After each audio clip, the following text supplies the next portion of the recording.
नमस्कार दोस्तों, मैं दिव्या आपका फिर से स्वागत करती हूँ। दोस्तों, हमने पिछली वीडियो में सिनोनिम्स का एक सिलसिला चालू किया था ताकि मैं आपको एसएससी सीजीएल के लिए मैक्सिमम टू मैक्सिमम सिनोनिम्स जो है वो याद करा सकूं। एंड उम्मीद है कि आपको वो सिनोनिम्स याद भी हुए होंगे। उसी सिलसिले को आगे बढ़ाते हुए दोस्तों आज हम वापस आपके सामने आए हैं अगली सिनोनिम की वीडियो को लेते हुए। तो चलिए दोस्तों, आज के सिनोनिम्स थोड़ा सा याद करने की कोशिश करते हैं। तो दोस्तों आज का जो पहला सिनोनिम हमने लिया है वो लिया है एंटीपैथी। दोस्तों इस एंटीपैथी वर्ड को भी मैं यहाँ पर दो पार्ट में क्लासिफाई कर रही हूँ। एक वर्ड जिसको लिखा है एंटी और दूसरा वर्ड जिसको लिखा है पैथी।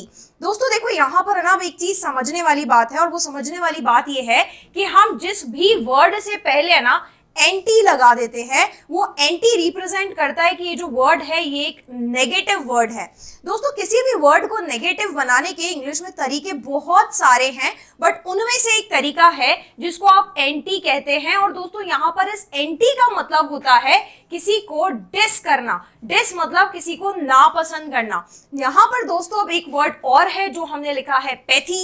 ये जो पैथी वर्ड है इसका भी एक मतलब होता है और पैथी का मतलब होता है दोस्तों इमोशंस, यानी कि आपके अंदर किसी प्रकार के इमोशंस हैं। अब इमोशंस इंसानों में पॉजिटिव भी हो सकते हैं और नेगेटिव भी हो सकते हैं। तो पैथी वर्ड से तो हम क्लियर नहीं कर सकते हैं कि इमोशंस पॉजिटिव है या नेगेटिव है, लेकिन जैसे ही मैंने पैथी से पहले दोस्तों वर्ड क्या लगाया एंटी, तो मुझे पता चला अच्छा इसके अंदर जो इमोशंस है वो कैसे इमोशंस है, नेगेटिव इमोशंस है। यानी कि ये जो व्यक्ति है ये लोगों को लाइक करता है कि डिसलाइक करता है, डिसलाइक करता है। तो इसका मतलब मेरा आंसर यहाँ पर क्या हुआ, डिसलाइक करना। तो आई होप आपको याद हुआ, anti means negative, pathy means emotions. तो आपके अंदर कैसे इमोशंस है, you have negative emotions of someone, that means you does not like that person. इसका मतलब क्या हुआ, डिसलाइक। दोस्तों डिसऑनेस्टी का मतलब आप जानते ही हैं, किसी में ईमानदारी का ना होना। डिस्टर्बेंस का मतलब भी आप जानते हैं, किसी को डिस्टर्ब यानी कि परेशान कर देना। डिमॉन्स्ट्रेट करने का मतलब होता है दोस्तों किसी को दिखाना या फिर दिखावा करना। नेक्स्ट वर्ड पर आते हैं दोस्तों, नेक्स्ट वर्ड है राउट। क्या प्रोनाउंस करते हैं इसे, राउट। राउट को भी हम दो पार्ट में ब्रेक करेंगे, एक आर और एक आउट। आर से दोस्तों आप वर्ड याद रखना रन। क्या याद रखेंगे, रन। तो ये वर्ड बना रन आउट करना। एक बात मुझे आप बताओ दोस्तों, अगर क्रिकेट में आप किसी को रन आउट कर देते हो तो उस खिलाड़ी को एक्चुअली आपने क्या कर दिया, उस खिलाड़ी को आपने डिफीट कर दिया। तो आप कैसे याद रखेंगे कि अगर मैंने किसी को क्या कर दिया, रन आउट कर दिया, तो इसका मतलब मैंने उसे क्या कर दिया, डिफीट कर दिया। डेथ का मतलब दोस्तों मृत्यु होता है। लॉस का मतलब प्रॉफिट एंड लॉस आपने पढ़ा ही होगा, किसी को नुकसान देना। और क्रैश का मतलब टूट जाना।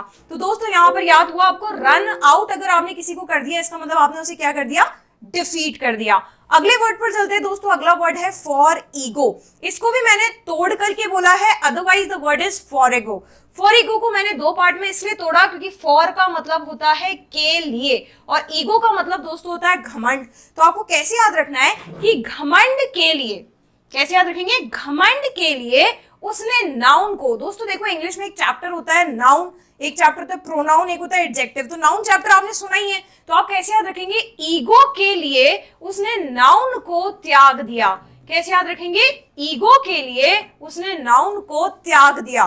तो दोस्तों यहाँ पर फॉर ईगो और रिनाउंस का मतलब क्या होता है, किसी को त्याग देना, छोड़ देना। तो ईगो के लिए उसने क्या कर दिया, नाउन को त्याग दिया।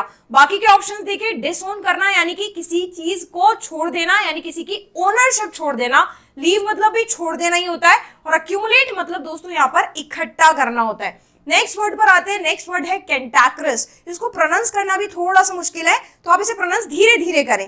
कैंटाक्रस, क्या वर्ड है ये, कैंटाक्रस। इस वर्ड को भी मैं दो पार्ट में ब्रेक करूं तो एक वर्ड है केन, आपको दिख रहा है, मैं इसे कैन नहीं बोल रही हूँ, मैं इसे केन बोल रही हूँ। और ऐसे एक वर्ड यहाँ पर क्या लिखा है, टैंकर, क्योंकि OUS तो हम वर्ड्स के पीछे उसे नाउन बनाने के लिए लगाते हैं, बट आप कैसे याद रखेंगे, केन, और ये वर्ड क्या लिखा है, टैंकर। तो आपको कैसे याद रखना है कि केन को टैंकर में खाली करने की बात पर ही क्या हो गई दोस्तों, लड़ाई हो गई। केन को टैंकर में खाली करने की बात पर ही दोस्तों क्या हो गई, लड़ाई हो गई। और लड़ाई को दोस्तों हम इंग्लिश में क्या बोलते हैं, क्वारल। तो यहां से वर्ड क्या निकल कर आया, क्वारल सम। तो दोस्तों कैसे याद रखोगे, कैन देन टैंकर।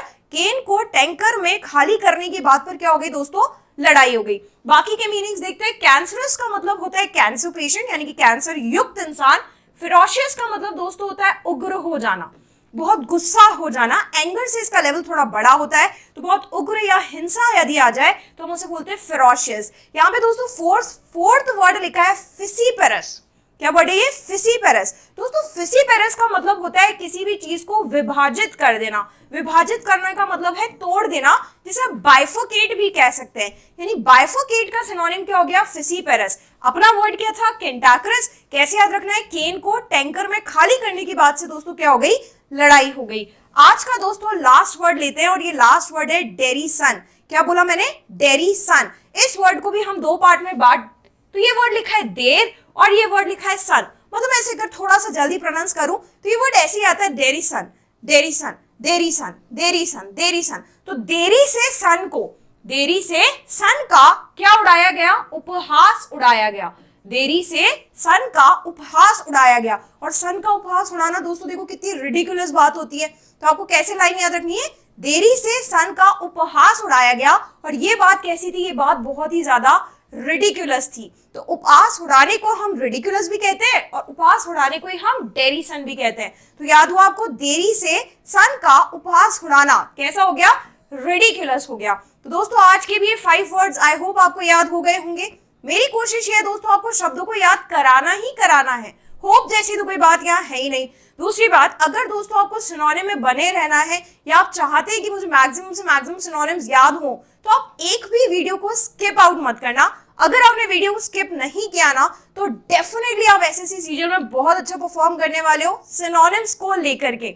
मैंने आप लोगों से कहा भी था मैं आगे और भी वोकैब की जो वीडियोस है वो आपके लिए डेफिनेटली लेकर आऊंगी। और फिर भी दोस्तों अगर आपको कोई भी डाउट हो तो आप हमें हमारे कमेंट सेक्शन में जरूर दे सकते हैं या जरूर बता सकते हैं। आपको वीडियो कैसी लगी ये भी आप जरूर बताना और हमारे चैनल को सब्सक्राइब भी जरूर करना। थैंक यू दोस्तों। जय हिंद, जय भारत।